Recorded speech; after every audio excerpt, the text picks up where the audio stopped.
पंचाली गांव रात में बहुत ही अलग, हवा घनी और भारी होती है। चमेली फूलों की खुशबू, रात में जानवरों की आवाजें गूंजती हैं। मेरा सफर मुझे इस गांव में ले आया था जो पुरानी परंपराओं और कहानियों से भरा हुआ था।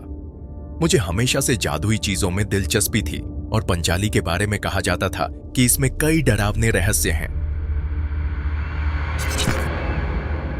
मैं वहां एक चिलचिलाती गर्मी के दिन पहुंचा। गांव के लोग मुझसे बहुत उत्सुकता से मिले और मुझे गांव के बाहर एक कुएं के बारे में बताया जिसे भूतों का कुआं कहते थे। उन्होंने कहा, रात में उस इलाके में एक बेचैन आत्मा घूमती है जो अपनी जिंदगी में खोई हुई किसी चीज को ढूंढ रही है। जैसे ही सूरज डूबा और अंधेरा छाया, मेरी दिलचस्पी बढ़ गई। लोगों से उस कुएं की कहानियां तो मैंने सुनी थी, लेकिन मुझे इसे खुद देखना था।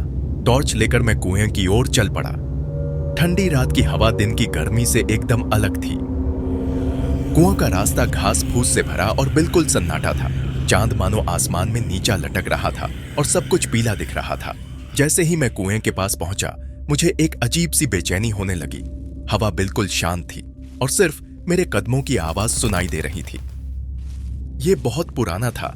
इसकी दीवारें काई और पौधे से ढकी हुई बहुत उदास लग रही थी, जैसे कि उसने बहुत सारे बुरी चीजें देखी हों।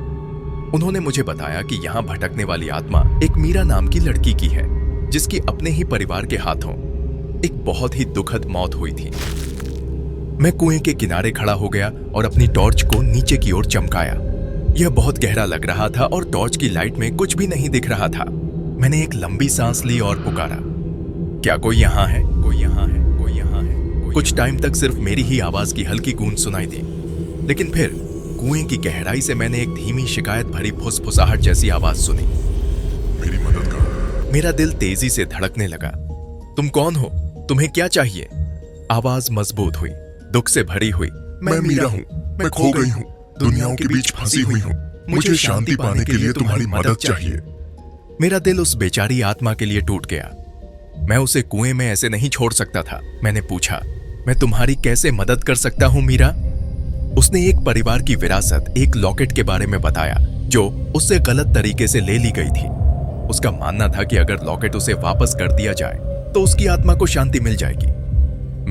मैं मदद करने के लिए रेडी हो गया और लॉकेट का पता लगाने और उसे वापस करने का वादा किया। जैसे ही मैंने कुआं छोड़ा तो ऐसा लगा कि कोई मुझे देख रहा है। रात में अदृश्य आंखें मेरा पीछा कर रही हैं।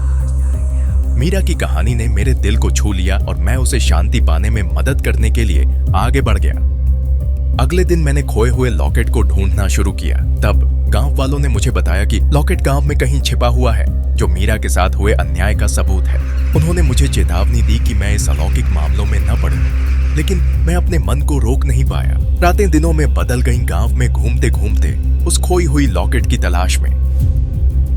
मुझे बस्ती वालों की नाराजगी भरे नजरें और चुपके से होने वाली बातचीत का सामना करना पड़ा, जो मानते थे कि मैं उन मामलों में दखल दे रहा हूं जिन्हें अकेला छोड़ देना सबसे अच्छा था।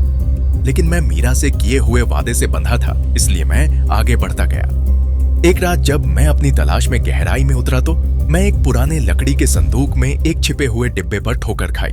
अंदर मुझे एक नाजुक अलंकृत लॉकेट मिला जो मीरा के बताए हुए लॉकेट जैसा ही था। मैं बहुत खुश हो गया था कि फाइनली मुझे मीरा को मुक्ति दिलाने का रास्ता मिल गया है। मैंने लॉकेट को पकड़ा तो वो बहुत ठंडा था, लेकिन जैसे ही मैंने इसे उठाया, एक ठंडी हवा कमरे में घुसी और सब मोमबत्तियों बुझा दिया। तभी एक धीमी उदास रोने की आवाज आई। मुझे एहसास हो गया कि मीरा की आत्मा लॉकेट लेने आ गई है।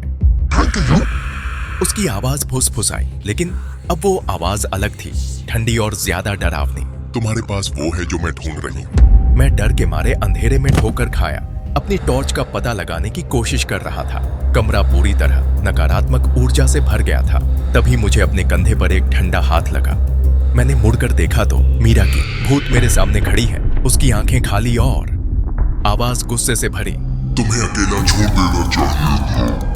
वो फुसफुसाई और दर्द भरी चीख रात में गूंज उठी। अब कमरा वैसा नहीं था जैसा मैंने पहले देखा था।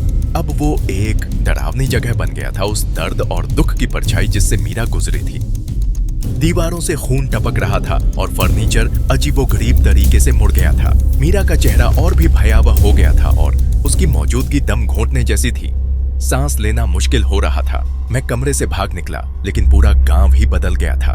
पहले वाला शांत गांव अब एक डरावना बिगड़ा हुआ सपना बन गया था। गांव के लोग जिनके चेहरे दर्द से खींचे हुए थे मेरा पीछा कर रहे थे। उनकी खौफनाक चीखें रात में गूंज रही थीं। मैं घुमावदार गलियों में से भागा, लेकिन खतरनाक आत्माएं मेरे पीछे पड़ गई थीं।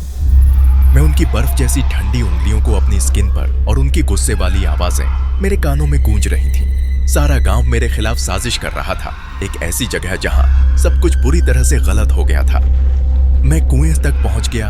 हाँ, वही मीरा की दर्द से भरी हुई कुआं, लेकिन वो अब कोई दुख की जगह नहीं थी। ये एक बुरे सपने जैसी दुनिया का दरवाजा बन गया था।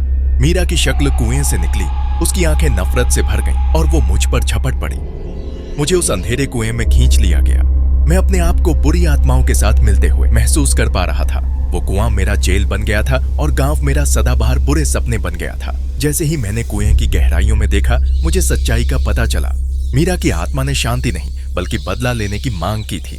मैंने गलती से एक बुरी आत्मा को मुक्त कर दिया था और उसकी मदद करने की अपनी कोशिश में मैंने खुद को हमेशा के लिए तकलीफ में डाल दिया था।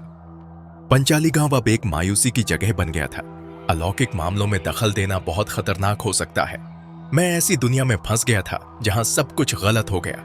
एक ऐसी दुनिया जो अंधेरी और दर्द से भरी हुई थी, जहां मैं मीरा को शांति देने के अपने गलत कोशिशों का कीमत चुकाऊंगा।